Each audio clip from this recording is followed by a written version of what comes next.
there, welcome to the Flow Playground walkthrough series. My name is Kim, and I'll be walking you through the Hello World tutorial. If you want to follow along, I've left links in the description box below. This is a beginner-friendly intro to Cadence, which is the smart contract language that we use for the Flow blockchain. In this video, we'll learn how to create a smart contract, use transactions, and create a capability. Let's get started.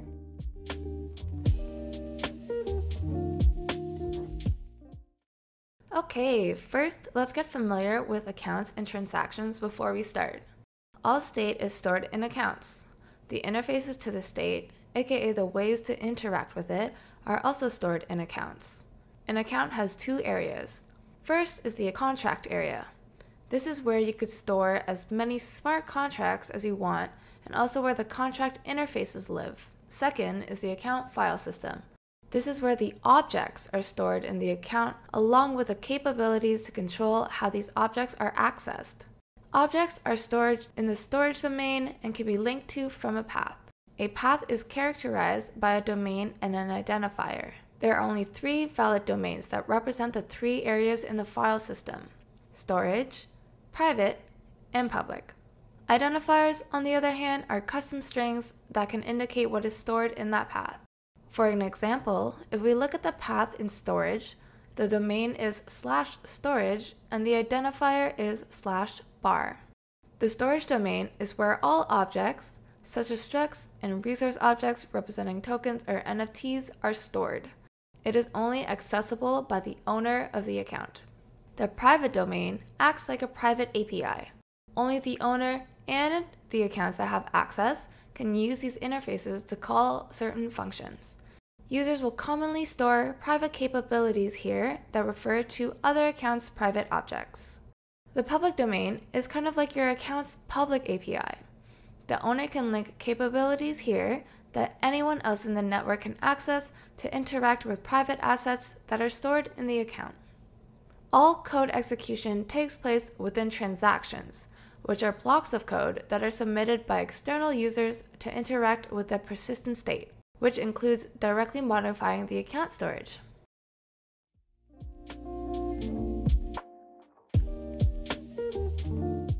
Let's get comfortable with the editor itself.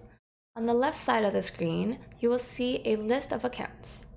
If you go ahead and click on an account, you will see the contract associated with the account, right here in the main editor window. On the right side, you will notice a bright green button that says Deploy. So, if you have a smart contract open, it will deploy that contract to the account that you have selected. In the bottom area is the console area. This is where you can expect to see your logs or errors from deploying a contract or running a transaction or script. Here, actually, let's do one really quickly. So I'm going to click on the first account. Now you can see the contract code is loaded in the editor window, and let's click Deploy. You can see that it's executing, and ta-da! Right in the console below, you'll see from the log that it has been successfully deployed. And if you pay attention to the account that we just deployed it to, it now has the contract name right under the account name. This is so you can keep track of which contract is available under what account. Also, good to note that in the playground, accounts can only store one smart contract, but when you're developing, you can store multiple contracts under the same account if needed.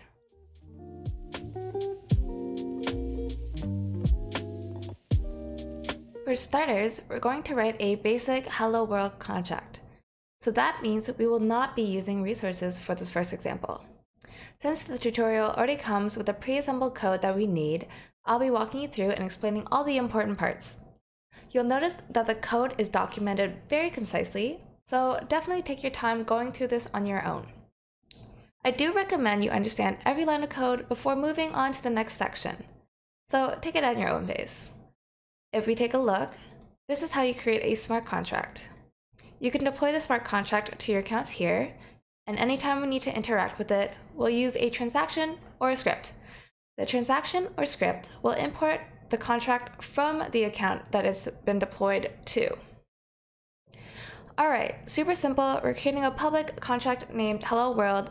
Public means it's available to anyone. So in the case of a smart contract, we want to be able to import the code, which means we want to allow anyone to be able to access this contract. You can define public contracts with pub, but you could also use access all if you prefer to be more descriptive. But they're interchangeable, so it's more of a personal preference to the developer. So the first thing we're going to do is declare a public field, done by using the pub keyword. Then we can use the let keyword to declare a constant. So if you're coming from JavaScript, this can be a little confusing, so just be aware of it. A constant means that this variable can only be set once and cannot be modified later. If we wanted to declare it as a variable, you can use the keyword var. When you see the string, this is because Cadence is a strictly typed language, which means this can only be a string. For example, if you try to set the value to 0, which is considered an integer, we cannot add an integer to a field that has been typed as a string. If you've used TypeScript before, that should feel familiar for you. What's nice about types is that it prevents bugs that can ultimately stop your code from running from mundane issues such as incompatible types. I personally love types since it really enhances my developer experience. So here is where we initialize our smart contract. We're setting the value of this field to hello world. As you can see, it is a string, and we won't be able to modify the value of this variable again. This function is only run once, and that is only when the contract is deployed or redeployed for that matter. When the contract is initialized, the value assigned to this field is permanent. Finally, we're creating a getter method, which returns the value of the greeting. This is a public method, so we want anyone to be able to call it. Fun is a keyword for function or method. Contract name, and this is the return type. So if the function returns a value, we need to define what type of value can be expected from this function. If it doesn't return the correct type, for example, say an integer, we would get an error in the code and we wouldn't be able to deploy the contract, which is a good thing. So we know that we're returning a string, which is intended, and voila, this is a smart contract. Now the contract is ready to deploy. To deploy, just go over the top right-hand corner and give that green button deploy a click. Notice in the console it says that our contract has been deployed successfully to account 01. Now the code lives in account 1. You can see the contract name right beneath the account. Anyone in the blockchain will be able to import the code and run this hello function to say hello to the world.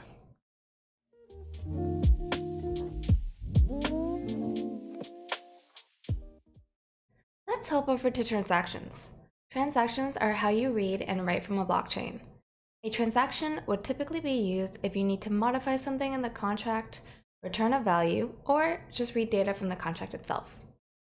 So what is the difference between a transaction and a script? Well, a script is used to just read data from the chain, so you don't have to pay a fee just to run a script. Scripts basically are like a third party saying, hey, what does this mean? And the chain will give back the data that you requested if it exists. Rule of thumb is, if you need to just read from the blockchain, you could simply use a script. If you need to read and write, use a transaction. Just be aware that transactions do have transaction fees. So first, we're going to import the Hello World contract from account 1. Now we create a transaction by using the transaction keyword. Note, there are two parts of a transaction. There's a prepare block and an execution block. We won't be doing anything with the prepare block in this transaction, but we will when we work with resources later. But usually the account who signs the transaction and the prepare block, we would be able to modify or access their account object. In the execute block, this is where we run the code. So if we need to execute some code or logic on the transaction, this is where you would put it. In this case, the transaction that we're executing simply logs the strings from the return value from the hello method from the hello world contract. So, as a reminder, the hello method returns the value of the string that we defined up here. So we should be able to run this transaction from any account. Let's use account 1 as a signer first. Notice in the console, there's our hello world value there. Now let's try with account 2 and run that transaction again. And just as we expected, we got the exact same return value. So we know the code is working because 1, the value will always be the same since it's a constant, and 2, we can sign with any account which gets the same output. Nice! So that overall is the most basic implementation of a smart contract. We didn't do anything crazy, but we also didn't use any resources. Ultimately, we're just returning a static value that was set on contract initialization. Since we're just reading data from the blockchain and have implemented it as a transaction for this example, as a rule of thumb, if it's just read-only, you could just use a script. Let's learn how to redeploy, shall we? Flow allows the ability for you to redeploy your contracts. A very important note is that although you can redeploy your contracts, I would highly recommend referencing the docs so you're fully aware of redeploying limitations. Only on the Flow playground is where redeploying is a bit more relaxed. Users can redeploy contracts as needed, so use this as your advantage to play around and prove out your ideas before actual development. This is great for updating any values or modifying the code. So let's change the value to something like hello. You are cool. Click deploy and we can expect a warning that says redeploying will clear the state of all accounts. Click OK and then bam! We just updated the value for our local field to hello, you are cool, and redeployed the contract. Nothing else has changed. So when we run the transaction again, you could see in the console that it logs out the new value of our redeployed contract.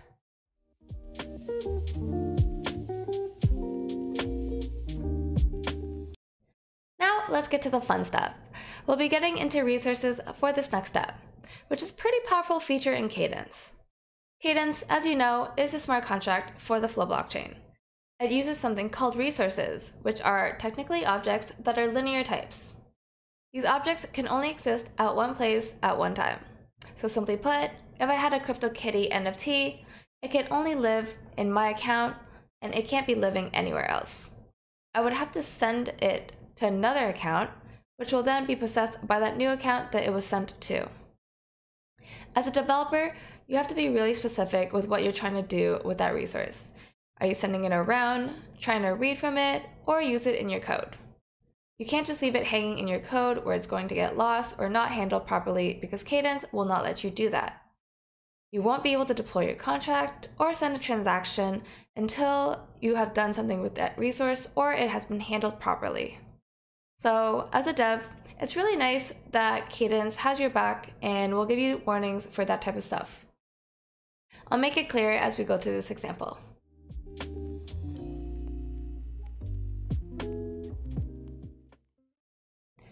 Let's navigate over to account 2. We're going to start off the same way we would for a smart contract. We're going to create another public contract called Hello World. And then the first thing we're going to do is declare a resource called Hello Asset. This resource will be stored into the creator's account once this contract is initialized. This is a big difference from the last contract that we worked with. Within this resource, we're going to create a method called hello, and it's going to return a string called hello world. When we initialize our contract, we're going to create a new hello asset, and you can see right away that we're using a bit of a different syntax now. This arrow indicates that we're working with a resource. So anytime you see this arrow in Cadence, you should know, okay, I'm working with a resource or something that contains a resource, so I need to be careful of how I handle this code. And by careful, it just means you have to take some extra steps to make sure it's being handled properly, otherwise your code won't deploy. So in this case, we're creating a hello asset instance and moving it into this new variable named new hello. So the account that initializes this content, we're going to save this new resource to the hello space in our storage domain in our account storage. We're adding a log to the console to let us know it was successful. So as a recap, we're creating a new contract, and within that new contract, we're creating a resource. This resource has a method that allows us to return a simple hello world string. And then when we initialize this contract, So right when it's deployed, we create a new instance of our new hello asset resource, which we're going to save to the account storage. So let's go ahead and deploy it. And as you can see below, it has been deployed successfully.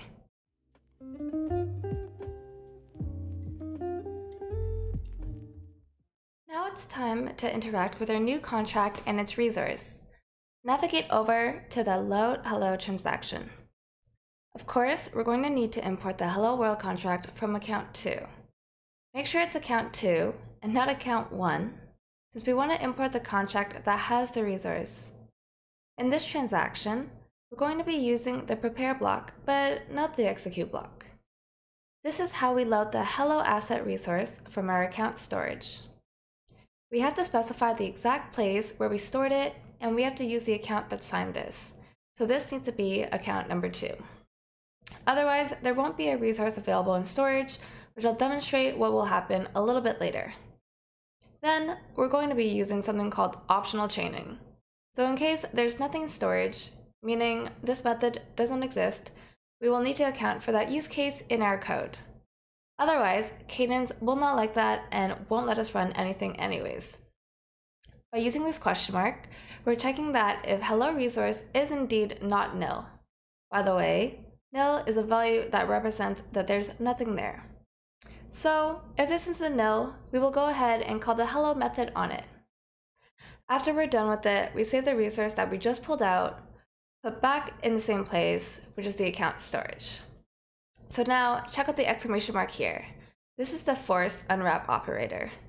Basically, force unwrap checks if hello resource is nil, so nothing there, and if that's true, it will abort this whole line.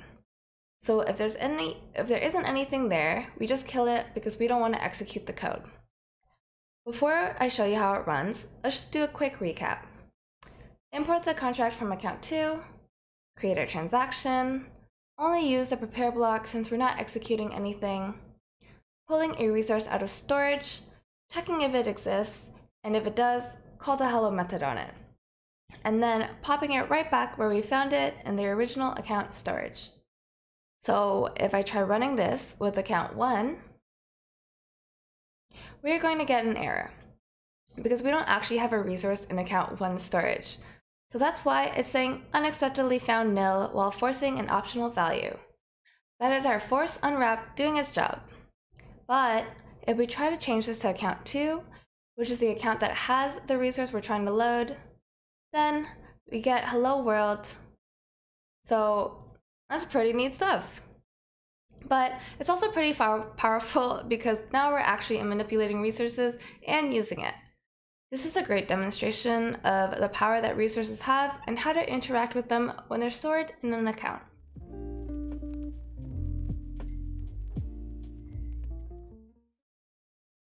Alright, so next we're going to create a reference to the stored resource, which is called a capability. Navigate over to the create link transaction. This is where I would advise you to spend a lot of time to get comfortable with how to use a reference, how to borrow a reference, and why we do it. Sometimes moving resources may be unnecessary, but we could simplify it by borrowing a reference and working on a resource that way. Hopefully this will make sense as we get through this next section here. Again, we'll be working with the same smart contract, so we import hello world from account 2, create a transaction, set up a prepare block, and in this block, we're going to create a capability for the hello asset. First, we're linking to a reference. This is identifying the type of reference that we're trying to borrow. It is represented by the ampersand here, so it's the hello asset type from the hello world contract. As for the target, we're targeting the asset that lives in the storage domain under hello. A quick reminder, if we quickly look at account 2, where we created our asset and saved it to storage hello. Now we're linking it to the asset that we have saved in storage hello and creating a capability that we save to public hello. This allows for other accounts that don't have direct access to this asset to be able to link to the public capability and call its method, which I'll show in the next example. If we can get that capability, so if that capability is not nil, we're going to borrow a reference to it, which is what this borrow method is doing. And if there is a reference, we're going to log the hello method on it. So currently, this code will run for any account other than account 2.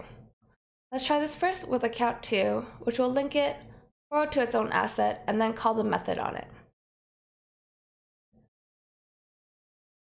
So, as expected, we know this works because account 2 is the owner of this asset. Therefore, it can run this code, and being able to run this transaction successfully indicates that we did create a capability. So in this transaction, what we're doing is we're linking a capability to our resource so that accounts 1, 3, and 4 can borrow that reference to that resource so that they can call the method on it, which in turn should produce the same result for everyone. Let's see what happens when we run with account 1. Yep, as you can see, we hit our panic condition, since account 1 does not have the assets in its storage. Therefore, it can't call the hello method.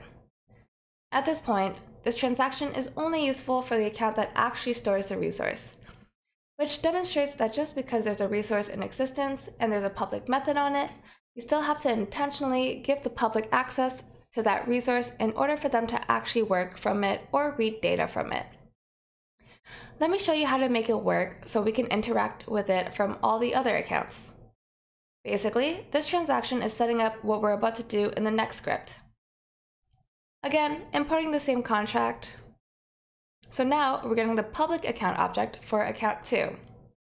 Basically, we're saying, hey, I want to know everything the public can access in this account. So on this public account object, we can get the capability that we just created in the create link transaction from public hello. This line right here. So by creating this capability, we're now able to read and log the result of this method from any account. And then we can borrow a reference. We're only going to borrow that reference if the hello capability exists, otherwise it will give us the panic description. So when we execute, we will get hello world. And we'll also get the result of the actual script itself, which is not the log data that we're trying to access in the contract. Since scripts don't have a signer, this means that this can run from any account. As I mentioned earlier, a script basically acts as a third party, so that demonstrates the fact that the public capabilities that we linked for the hello asset is indeed public and accessible. That's the end of our tutorial. Hope you had a great experience writing your first smart contract on Cadence. Let's recap what we went over on this video. We learned how to deploy a smart contract, special syntax such as optional chaining, using transactions to read and write from a contract, creating a capability, and linking it to a reference. Be sure to join us with our next tutorial where we learn how to create and deploy a fungible token on the Flow blockchain. My name is Kim, and I'll see you later. Bye!